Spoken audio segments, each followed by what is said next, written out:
വാട്സപ്പിൽ ഇടയ്ക്കിടെ പുതിയ ഓരോ ഫീച്ചറുകൾ വരാറുണ്ട്. കമ്പനി പോളിസിക്ക് വിപരീതമായി പ്രവർത്തിക്കുന്നവർക്കെതിരെ നടപടിയെടുക്കുന്നതിലും വാട്സപ്പ് മുൻപന്തിയിലാണ്. വ്യാജ മെസ്സേജുകൾക്കെതിരെ റിപ്പോർട്ട് ചെയ്യുവാനുള്ള അവസരവും ഉപയോക്താവിനുണ്ട്. ഇപ്പോഴിതാ വാട്സപ്പ് സ്റ്റാറ്റസ് റിപ്പോർട്ട് ചെയ്യാനുള്ള അവസരവും കമ്പനി ഒരുക്കുന്നുവെന്നാണ് റിപ്പോർട്ടുകൾ വരുന്നത്.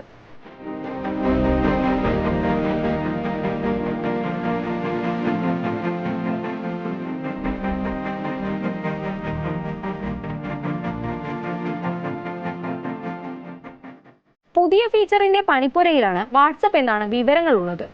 ഉപയോക്താവിന്റെ കോണ്ടാക്റ്റിലുള്ള ആരെങ്കിലും അശ്ലീല വീഡിയോയോ വാട്സപ്പ് പോളിസി പാലിക്കാത്ത കണ്ടന്റുകളോ മറ്റുള്ളവരെ ദോഷകരമായി ബാധിക്കുന്ന അപ്ഡേറ്റോ സ്റ്റാറ്റസിലൂടെ പങ്കുവച്ചാൽ പുതിയ ഫീച്ചറിന്റെ സഹായത്തോടെ റിപ്പോർട്ട് ചെയ്യാനാകും.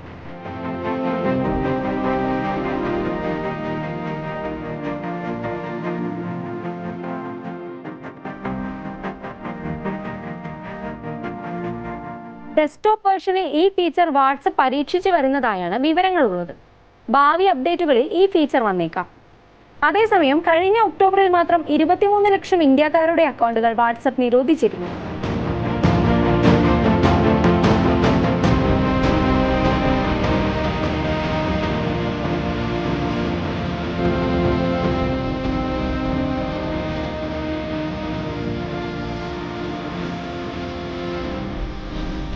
(2021) ടെക്നോളജി റൂൾ അനുസരിച്ചാണ് ഈ നടപടി എന്നാണ് റിപ്പോർട്ടുകളുള്ളത്.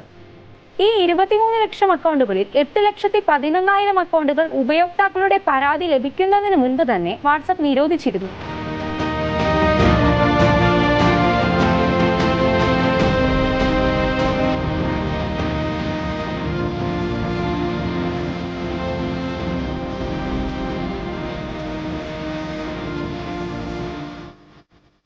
കമ്പനിയുടെ ഒക്ടോബർ മാസത്തെ സുരക്ഷാ റിപ്പോർട്ടിലാണ് ഇക്കാര്യങ്ങൾ വ്യക്തമാക്കിയത്. പുതിയ ഫീച്ചർ എൻഡ് ടു എൻഡ് എൻക്രിപ്ഷനെ ബാധിക്കില്ല എന്നാണ് വാട്സപ്പ് അറിയിക്കുന്നത്.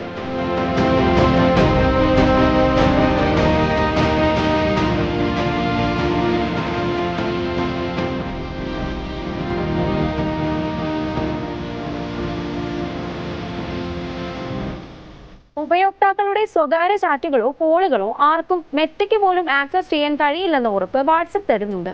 പുതിയ റിപ്പോർട്ടിംഗ് ഫീച്ചർ വാട്സപ്പ് കമ്മ്യൂണിറ്റിയുടെ സുരക്ഷ വർദ്ധിപ്പിക്കാനായിരിക്കും സഹായിക്കുക എന്നാണ് വാട്സപ്പ് പറയുന്നത്.